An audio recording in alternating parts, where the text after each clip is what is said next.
Ration அட்டைதாரர்களுக்கு தமிழக அரசு முக்கிய அறிவிப்பு வெளியிட்டிருக்காங்க.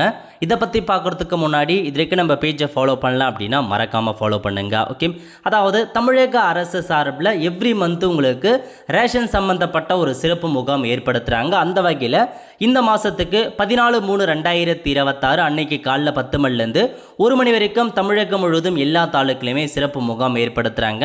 இந்த முகாமில் கலந்துக்கிட்டு ரேஷன் அட்டை புதுசாக ரேஷன் கார்டு அப்ளை பண்ணலாம், ரேஷன் கார்டில் பெயர் சேர்க்கலாம், பெயர் ரிமூவ் பண்ணலாம், அட்ரஸ் மாற்றலாம், முகவரி அதாவது மொபைல் நம்பர் மாற்றலாம். இதை தவிர்த்து உங்களுக்கு அங்கீகார சர்டிஃபிகேட், அதாவது நிறைய பேர் வயசானவங்க பொருட்கள் வாங்க முடியாத இருப்பாங்க, அவங்களுக்கு அங்கீகார சர்டிஃபிகேட்டை வாங்கி அவங்களுக்கு பதிலாக நீங்கள் பொருட்கள் வாங்கலாம். அந்த சர்டிஃபிகேட்டும் அந்த முகாமில் கொடுக்குறாங்க. இதை தவிர்த்து உங்கள் ரேஷன் கடை ஊழியர் மீது புகார் அளிக்கணும் அப்படின்னாலும் தாராளமாக நீங்கள் புகார் அளிச்சுக்கலாங்க.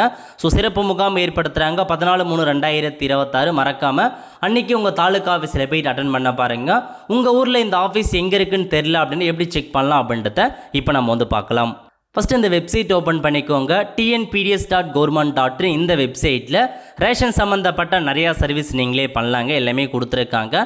இப்போ உங்கள் ஊரில் அந்த ஆஃபீஸ் எங்கே இருக்குன்னு தெரிஞ்சுக்க அந்த 3 ஐக்கானை கிளிக் பண்ணிங்க அப்படின்னா தொடர்புக்கு அப்படின்ற ஆப்ஷன் நீங்கள் கிளிக் பண்ணால் போதுங்க.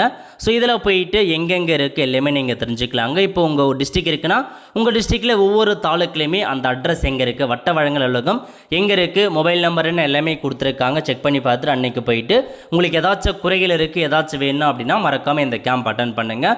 நிறைய பேருக்கு இந்த வீடியோ ஷேர் பண்ணுங்கள். அடுத்த ஒரு நல்ல சந்திப்போம். நன்றி, வணக்கம்.